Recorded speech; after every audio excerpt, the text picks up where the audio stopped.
اب سب سے ایڈوائس لینا چاہوں گا، اور جو بھی یہ فورم ڈیسائیڈ کرتا ہے، جو فیصلہ یہ فورم کرتا ہے، ہم اس کے ساتھ کھڑے ہیں، اس کو کرنے کو تیار ہیں، آخری دم تک لڑنے کو تیار ہے۔ ہم نے پہلے بھی قربانیاں دیے ہیں، اب ہم ان قربانیوں کا حساب لینا چاہتے ہیں۔ انشاءاللہ تعالی ہم مل کے عوام کو اس مصیبت سے، اس عذاب سے آزادی دلوا کے رہیں گے۔ آپ کا بہت شکریہ، ہمارا بہت ہی لمبا پروگرام ہے۔ میں شہباز شریف صاحب سے ریکویسٹ کروں گا کہ وہ اپنا انٹروڈکٹری ریمارکس دے دے، اور پلیز ہمیں موقع دے، میں نے ان سب کو کچھ کھانا کھلانا ہے۔ اگر کھانے کے بغیر ہم یہ ایونٹ شروع ہوتے ہیں تو شاید ایک دوسرا نتیجہ نکلے گا۔ میاں محمد شہباز شریف صاحب۔ بسم اللہ الرحمن الرحیم۔ بسم اللہ الرحمن الرحیم۔ جناب بلاول بھٹو زرداری صاحب، chairperson Peoples Party, chairman Peoples Party, محترم جناب مولانا فضل الرحمان صاحب، محترم جناب محمود خان اچکزئی صاحب، محترم جناب ڈاکٹر عبد المالک صاحب، محترم جناب پروفیسر ساجد میر صاحب، محترم جناب امیر حیدر ہوتی صاحب، محترم جناب آفتاب شیرپاؤ صاحب، محترم جناب محسن داوڑ صاحب، محترم جناب ڈاکٹر جمال دینی صاحب، محترم جناب شاہ اویس نورانی صاحب، انتہائی قابل احترام یہاں پر موجود پارٹیز کے اکابرین، خواتین و حضرات،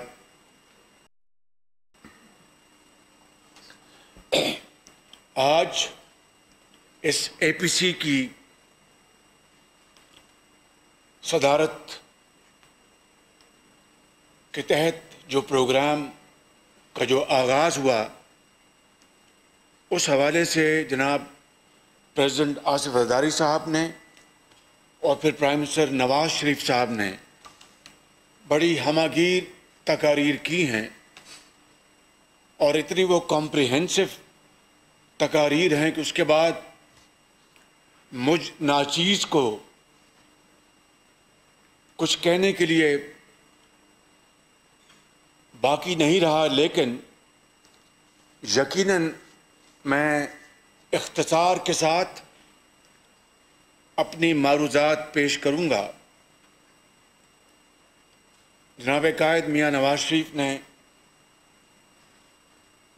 سیاسی تاریخ کا بھرپور احاطہ کیا۔ اس ملک کے اندر جو مختلف اوقات میں حادثے ہوئے جس نے جمہوریت کو ڈیریل کیا، اور کم از کم 3 مرتبہ ڈکٹیٹرشپ نے نہ صرف جمہوریت کے اوپر کاری ضرب لگائی، بلکہ عدلیہ کا نظام اور زندگی کے ہر شعبے میں وہ تنزلی کا شکار ہو گئے۔ اور آج بھی اگر میں یہ کہوں کہ اس ملک کے اندر جمہوریت نام کی ہے تو یہ بات غلط نہیں ہے۔ میرے بزرگوں، بھائی اور بہنوں، یاد کریں وہ دن اگست 2018 کا، جب الیکشن کے بعد ایک سلیکٹڈ گورنمنٹ اور ہم سب اسمبلی میں آئے،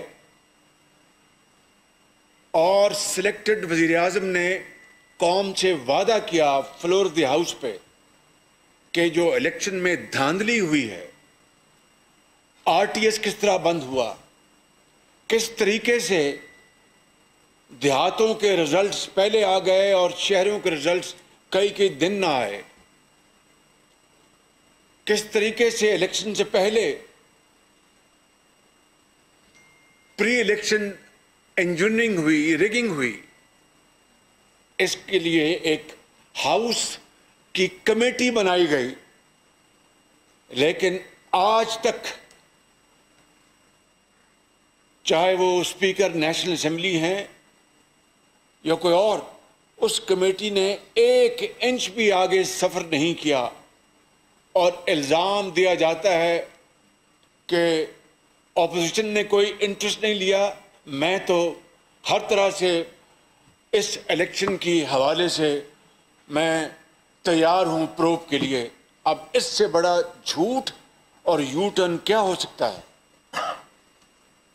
اور پھر میں یہ چاہوں گا میرے بزرگوں، بھائی اور بہنوں، کہ جو باتیں ہو چکی میں ان کو رپیٹ نہ کروں، اور جس طرح بلاول بھٹو صاحب نے کہا کہ یہاں پر بڑے معزز یہاں پر لیڈران کرام بیٹھے ہیں، انہوں نے اپنی گفتگو کرنی ہے، اور خاص طور پر چھوٹے صوبوں سے جو ہمارے معززین بیٹھے ہیں انہوں نے بات کرنی ہے، تو میں چاہوں گا کہ اختصار کے ساتھ اپنی معروضات پیش کروں۔ اب دیکھیے کہ کراچی سمیت ملک کے مختلف حصوں میں سیلابی ریلوں نے تباہی مچا دی، اور سب سے زیادہ تباہی کراچی میں ہوئی، خیبر پختونخوا میں ہوئی، آزاد کشمیر میں ہوئی، چترال میں ہوئی، اور سلیکٹڈ وزیر اعظم کو توفیق نہیں ہوئی کہ وہ کسی جگہ جا کر وہ لوگوں کی اشکشوئی کر سکے، ان کی جو امیدیں ہیں ان کو باندھ سکے، ان کی امداد کر سکے۔ اور آپ نے دیکھا کہ سلیکٹڈ وزیر اعظم نے آفت زدہ لوگوں کو ان ریلوں کے اندھے تھپیڑوں کے حوالے کر دیا، اور بالآخر ایک دن کراچی جا کر ایک پنجابی میں کہتے ہیں کہ گونگلوں تو مٹی لائی، یہ ہے وہ وزیر اعظم، وہ لیڈر جس کے بارے میں 2-2.5 سال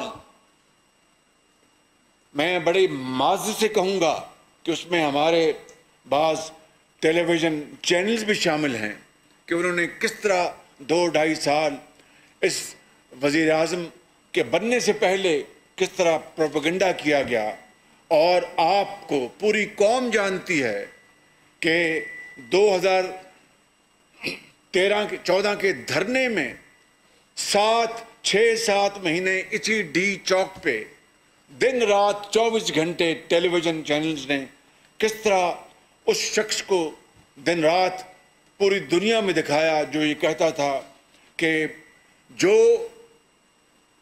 وزیر اعظم بجلی کے بل میں اضافہ کرے، سمجھ لیجئے میں وہ لفظ دہرانا نہیں چاہتا، جو حکومت اس کے زیر نگرانی ڈالر اور روپے کی جو پیرٹی ہے، اگر روپیہ گرتا ہے تو سمجھ لیے اس حکومت کا سربراہ فلاں ہے، جو حکومت گیس کے قیمت میں اضافہ کرتی ہے سمجھ لیجئے کہ اس کا وزیر اعظم فلاں ہے۔ یہ دن رات پروپیگنڈا کیا گیا اور کہا گیا کہ میں مر جاؤں گا، میں IMF کے پاس نہیں جاؤں گا، میں مر جاؤں گا، میں قرضے نہیں لوں گا، اور قرضے کس طرح لیے گئے پاکستان کی ڈوبتی معیشت کو چلانے کے لیے اس کو ساری دنیا جانتی ہے۔ مگر ان قرضوں کے حصول کے باوجود ان 2.5 سالوں میں یا 2.25 سالوں میں کیا ہوا کہ آج مہنگائی اپنے آسمان سے باتیں کر رہی ہے، اور یہ میں نہیں کہہ رہا، پاکستان کے جو اسٹیبلشڈ جو اکانومسٹ ہیں وہ یہ کہہ رہے، اور یہ کووڈ سے پہلے کی بات ہے۔ کووڈ تو اس نے پوری دنیا کو ہلا کے رکھ دیا بشمول پاکستان کے۔ ہم اس پیریڈ کی بات نہیں کر رہے، میں پری کووڈ پیریڈ کی بات کر رہا ہوں کہ اس وقت کووڈ کے آنے سے پہلے پاکستان کی معیشت کو ایسی شدید ضرب لگی کہ کووڈ کے آنے سے پہلے جو ہماری جی ڈی پی تھی 2017-18 میں 5.6 پہ، وہ کووڈ کے آنے سے پہلے 1.9 پہ پہنچ گئی تھی. اور جھوٹ بولا، جو کہ اس وزیر اعظم کا شیوا ہے کہ وہ 3% تھی، وہ 3% نہیں تھی، وہ ایکچولی 1.9% پہ آ گئی اور اب -0.4 پہ ہے. 40 لاکھ لوگ بے روزگار ہو چکے ہیں. اور پاکستان کی تاریخ میں پہلی مرتبہ گندم کی کٹائی کے فوراً بعد 66 لاکھ ٹن حکومت کا دعویٰ ہے کہ انہوں نے گندم پروکیور کی. آج گندم کی قیمت 73 سال کی تاریخ میں سب سے زیادہ ہے. مارکیٹ میں بتاتے ہیں کہ گندم جو فی من جو 1300 جو سرکاری قیمت تھی، اس کے مقابلے میں آج 2600 روپے یا 2800 روپے فی من ہو چکی ہے. اور اسی طریقے سے چینی جو 50 روپے تھی، وہ آج 100 روپے تک پہنچ گئی. سوال یہ پیدا ہوتا ہے میرے بزرگوں، بھائی اور بہنوں، کہ 2018 کے آخر میں جب یہ حکومت آ چکی تھی جس نے پاکستان کے اندر شہد اور دودھ کی نہریں بہانی تھیں اور پاکستان کے اندر باہر سے $300 ارب لانے تھے، انہوں نے فیصلہ کیا کہ چینی کی ایکسپورٹ کی جائے. حالانکہ ایکسپورٹبل چینی کا سٹاک موجود نہیں تھا.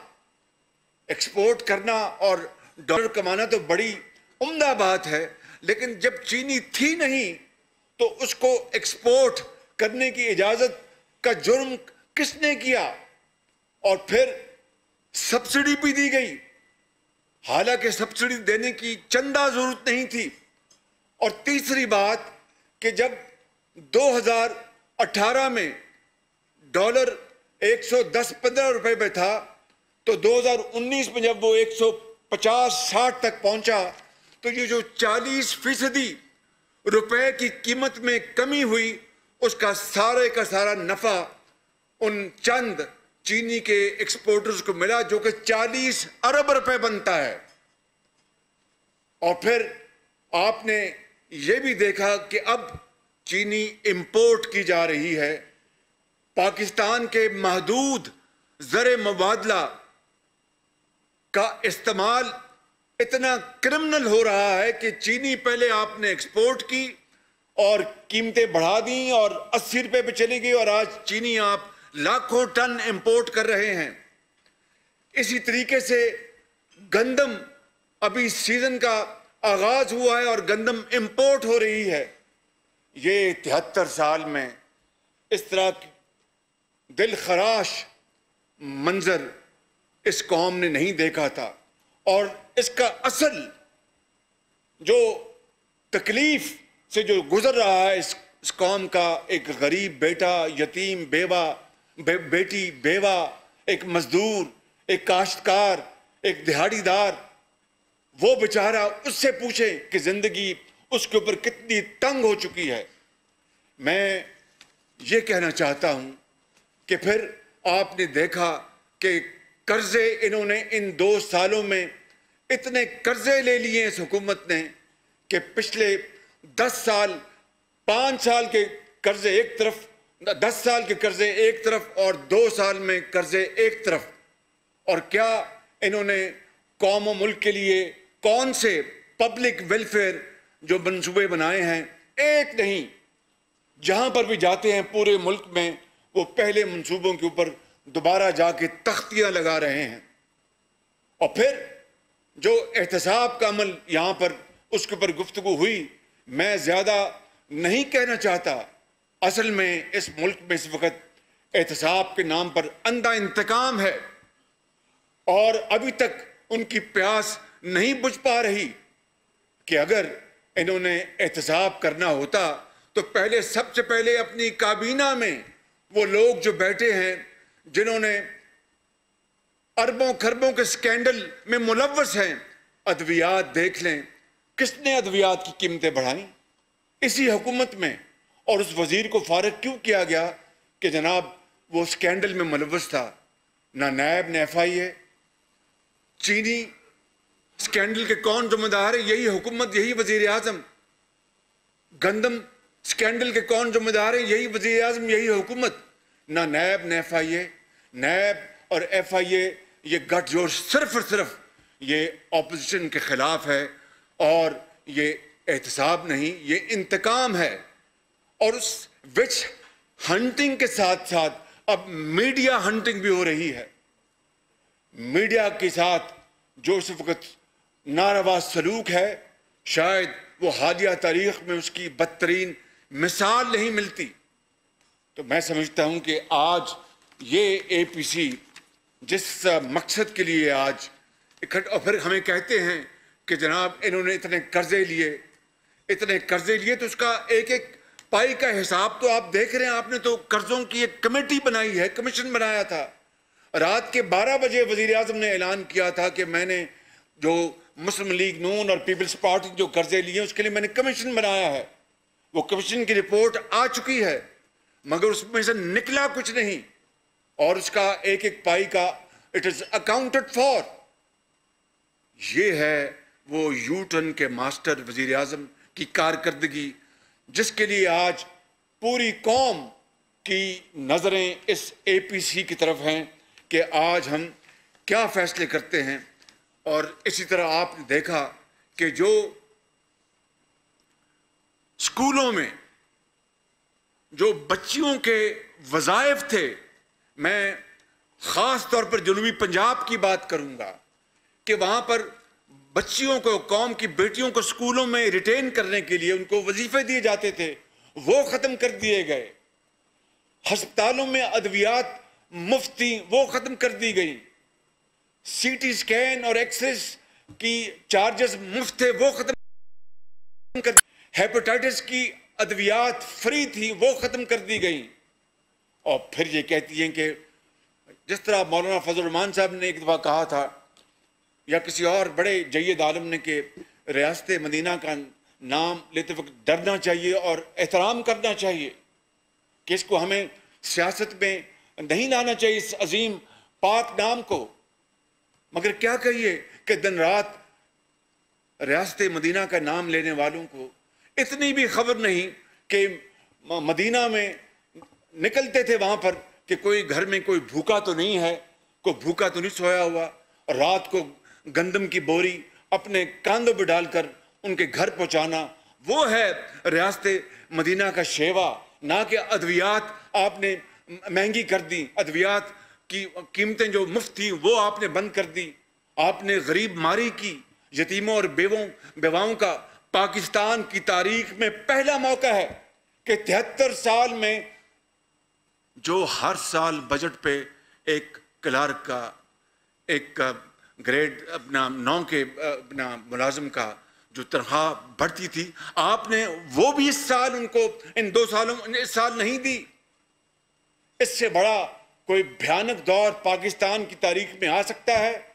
سوال نہیں پیدا ہوتا کیا اس عظیم ریاست کا جس کا آپ دن رات نام لیتے ہیں، کبھی وہاں پر کوئی تصور بھی کر سکتا تھا کہ آپ پینشن بھی آپ نہیں دیں گے؟ یہ ہے وہ صورتحال، بھیانک صورتحال جو آج ہمارے اس ملک میں ہمیں اس سے سامنا ہے۔ میں سمجھتا ہوں کہ ہر لحاظ سے یہ حکومت جو ہے وہ مکمل طور پر وہ ناکام ہو چکی ہے، اور بری طرح ناکام ہو چکی ہے۔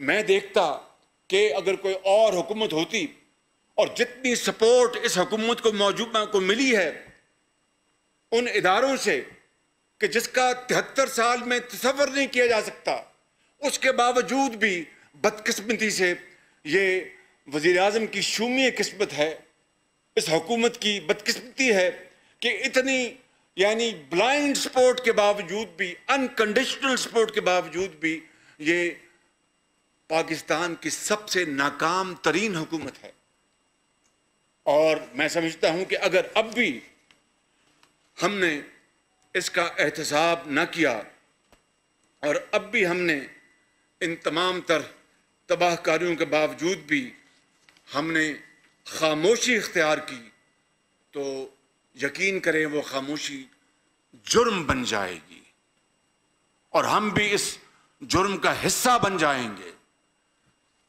آپ یہاں دیکھیں کہ چین جیسا ایک بڑا مربی اور پاکستان کا بہترین دوستوں میں سے ان کا شمار ہوتا ہے، کس طریقے سے اسی حکومت میں آنے سے پہلے پبلکلی چین کے حوالے سے کیا کیا باتیں کی۔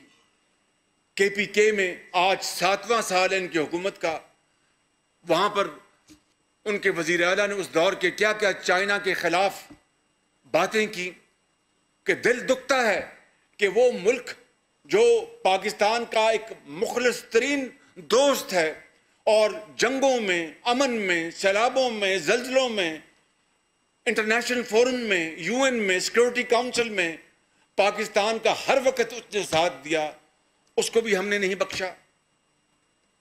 اور آج وہی چین ہے جس کی طرف ہم دیکھ رہے ہیں۔ پھر ابھی قائد نے بات فرمائی اپنی اسپیچ میں، سعودی عربیہ ہمارے بہترین دوستوں میں شامل ہے، کس طریقے سے ہم نے اس معاملے کو مس ہینڈل کیا، اور کشمیر کے اوپر وزیر اعظم کی زبان کو تالا لگا ہے، کشمیر کی وادی میں خون بہہ رہا ہے، اور وہاں پر کشمیریوں کا جس طرح وہاں پر دن رات ان کو شہید کیا جاتا ہے، ننھے کشمیری کے نانا کو شہید کیا، جوانوں کو، بزرگوں کو، ماؤں کو، بہنوں کو اور بیٹیوں کو۔ پھر آپ دیکھیں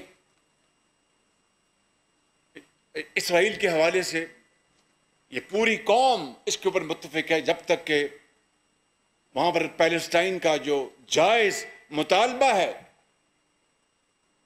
ان کو ایک زندہ رہنے کا، ایک اسٹیٹ حاصل کرنے کا، اور جس کے اوپر انٹرنیشنل ریزولوشنز ہیں، جب تک کہ وہ مطالبہ پورا نہیں ہوتا، میں سمجھتا ہوں کہ پاکستان کو اس طرف سوچنا بھی نہیں چاہیے۔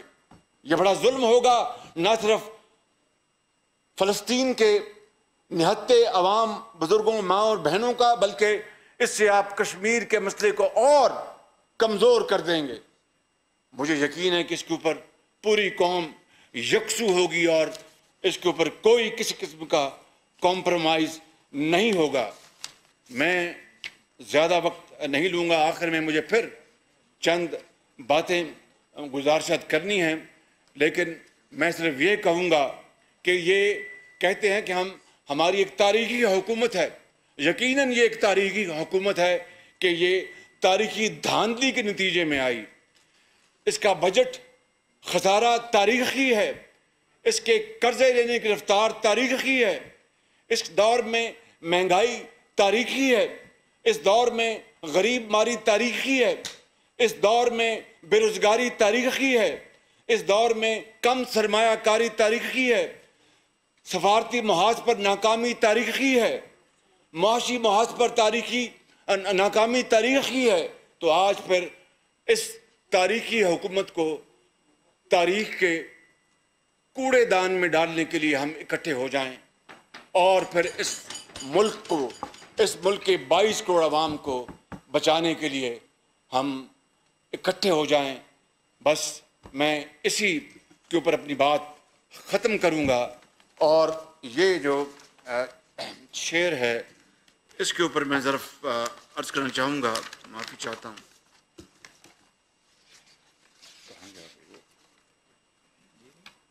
جی صاحب، جی مہربانی، تھینک یو۔ ہو صداقت کے لیے جس دل میں مرنے کی تڑپ، ہو صداقت کے لیے جس دل میں مرنے کی تڑپ، پہلے اپنے پیکرے خاکی میں جاں پیدا کرے، پھونک ڈالے یہ زمین و آسمان مستعار، پھونک ڈالے یہ اسمبلی مستعار ہے نا، یہ نظام مستعار ہے، پھونک ڈالے یہ زمین و آسمان مستعار اور خاکستر سے آپ اپنا جہاں پیدا کریں.